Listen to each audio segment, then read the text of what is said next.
स्वागत है आप सभी का आपके अपने YouTube channel Vinod in the point में। आज के इस वीडियो में देखने वाले हैं बिहार स्टेट प्रथम पेपर 25 मई के पेपर का हल। अगर आप भी स्टेट की तैयारी कर रहे हैं, आगामी स्टेट आपको देना है, तो आपके लिए यह वीडियो बहुत ही महत्वपूर्ण है। तो चलिए शुरू करते हैं आज का ये वीडियो।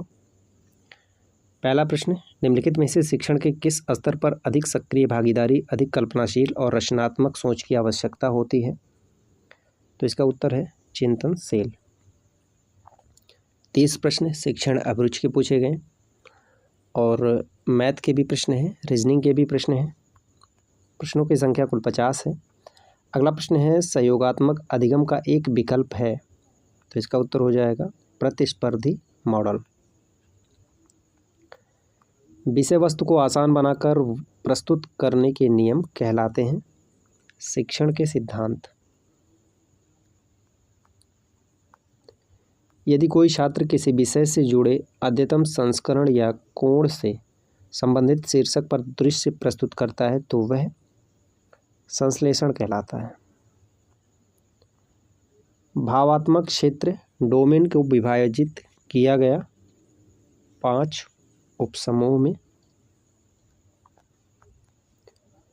आप देख सकते हैं प्रश्नों का स्तर कैसा है। व्याख्यान विधि में किस पर जोर दिया जाता है? विषय वस्तु की प्रस्तुति पर।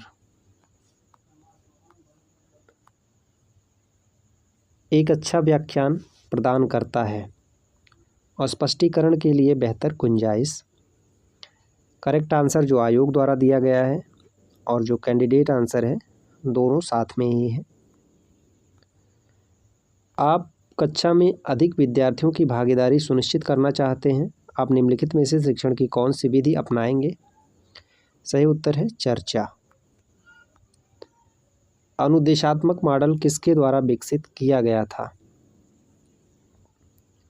तो यह विकसित किया गया था 1987 में जैविक विज्ञान पाठ्यचर्या अध्ययन BSCS द्वारा। शिक्षण चक्र छात्रों की सहभागिता और प्रेरणा को बढ़ाता है। रचनावादी दृष्टिकोण। एलन ने सूक्ष्म शिक्षण को अवरोही शिक्षण पद्धति क्यों कहा? क्योंकि इसमें विद्यार्थी शिक्षक आवश्यकता अनुसार कई वंचित शिक्षण कौशल जोड़कर संपूर्ण शिक्षण प्रदान करता है। सूक्ष्म शिक्षण इसके लिए महत्वपूर्ण है। शिक्षकों में शिक्षण कौशल का विकास करना। शिक्षक विद्यार्थियों को कैसे प्रेरित करते हैं? पुनर्बलन से। लोकतांत्रिक दृष्टिकोण का संकेत है इनमें से सभी समान अधिकार, भागीदारी और सहयोग। BM का मतलब क्या है? BM का मतलब है बजट मैनुअल। सूचना साक्षरता के 7 पहलू किसने विकसित किया? क्रिस्टीन सुसान ब्रूस ने। एकाधिक बुद्धिमानी का सिद्धांत कहता है बुद्धि कई प्रकार की हो सकती है। शिक्षक प्रभावशीलता का प्रमुख क्षेत्र क्या है? शिक्षा शास्त्र। एक प्रभावशाली शिक्षक को अपने शिक्षक व्यवहार की दृष्टि से क्या होना चाहिए? तो शिक्षक को अपने विषय पर महारत हासिल करना चाहिए। शिक्षक को कक्षा में वीडियो क्लिप कब प्रस्तुत करनी चाहिए? तो वीडियो क्लिप जो है विषय वस्तु को समझाने के तुरंत बाद प्रस्तुत करना चाहिए। सही क्रम कौन सा है? सही क्रम है परीक्षण, मापन, आकलन और मूल्यांकन। 1 नंबर सही होगा। मापन एक प्रक्रिया है, तो मापन एक मात्रात्मक प्रक्रिया है। रचनात्मक मूल्यांकन का उद्देश्य क्या है?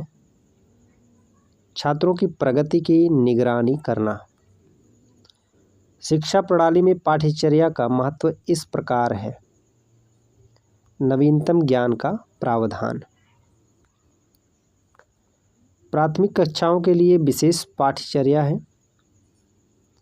एकीकृत पाठ्यचर्या। सीखने के माहौल के लिए कौन से क्षेत्र महत्वपूर्ण हैं? शारीरिक, मनोवैज्ञानिक और निर्देशात्मक। हम कक्षा में कला कैसे पढ़ा सकते हैं? तो कक्षा में कला पढ़ाने की विधि है विभिन्न गतिविधियों और खेल का अवसर प्रदान करना जो उनसे और उनके वास्तविक जीवन के अनुभवों से संबंधित है। खाली स्थान के अध्ययन में छात्र की प्रयोग और विश्लेषण करने की क्षमता में सुधार होगा। तो खाली स्थान पर आएगा विज्ञान। विज्ञान के अध्ययन से छात्र के प्रयोग और विश्लेषण करने की क्षमता में सुधार होगा। शिक्षण सहायक सामग्री का चयन करते समय मूल्यांकन का सिद्धांत मांग करता है। तो क्या मांग करता है? ऑडियो विजुअल सामग्री और साथ की तकनीकियों दोनों का निरंतर मूल्यांकन। श्रव्य शिक्षण सहायक सामग्री में सबसे सस्ती और सबसे आसानी से सुलभ उपकरण कौन सा है? रेडियो। कांग्रेस ने अगस्त 1942 का प्रसिद्ध भारत छोड़ो आंदोलन किस अधिवेशन में पारित किया था? वर्धा। कौन सा राज्य बिहार के पश्चिम में स्थित है? उत्तर प्रदेश। भारत में लोकसभा का चुनाव लड़ने के लिए न्यूनतम आयु क्या है? 25 वर्ष। बिहार विद्यापीठ के लिए किस समाजसेवी ने अपनी जमीन दी थी? बिहार की परीक्षा थी तो बिहार से संबंधित 2-3 प्रश्न पूछे ही जाएंगे। आगामी जो एस्टेट होना है तो उसमें भी यही प्रश्न पूछे जा सकते हैं। तो बिहार विद्यापीठ के लिए जिन्होंने अपनी ज़मीन दी थी उनका नाम था मौलाना मजहर उल हक। हिंद स्वराज पुस्तक किसने लिखी? महात्मा गांधी ने। जिस परिवार में माता पिता एक बच्चा और उसके चाचा रहते हैं वह किस परिवार का उदाहरण प्रस्तुत करता है? संयुक्त परिवार, माता पिता और चाचा।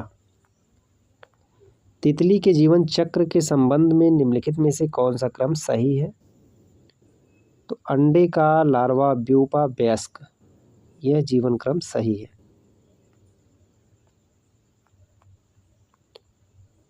निम्नलिखित में से कौन सा वाक्य भोजन को अधिक पकाने के सही प्रभाव को दर्शाता है?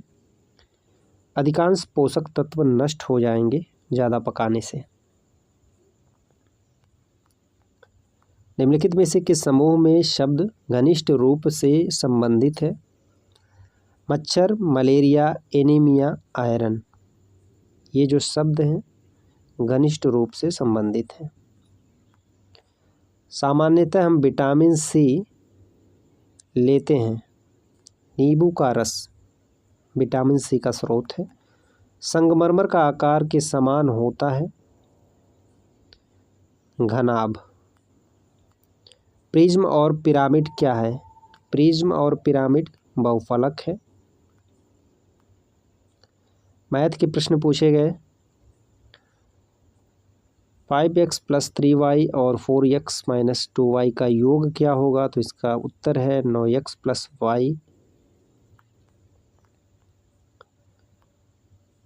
3 और 4 का गुणन क्या होगा? -12। एक ट्रक में कैंडी के 673 डिब्बे हैं। प्रत्येक डिब्बे में 1 दर्जन कैंडी है। ट्रक पर कैंडी की कुल संख्या कितनी है? कुल संख्या है 8076। 5 प्रश्न रीजनिंग के, 5 प्रश्न मैथ के पूछे जाएंगे। नीचे दिए गए विकल्पों में से विषम तत्व को ज्ञात कीजिए। तो विषम तत्व है वेतन। वेतन, बीमा, भविष्य निधि, शेयर। तो वेतन अलग है, बीमा, भविष्य निधि, शेयर ये तीनों एक है। यदि किसी कोड भाषा में STRAPPRATS लिखा जाए तो उसी कोड भाषा में WARD को क्या लिखेंगे? तो सही उत्तर है DRAW। C माता है A और B की। यदि D पति है B का तो C कौन है D की? तो ब्लड रिलेशन से भी प्रश्न पूछे जाएंगे। इसका उत्तर है सास।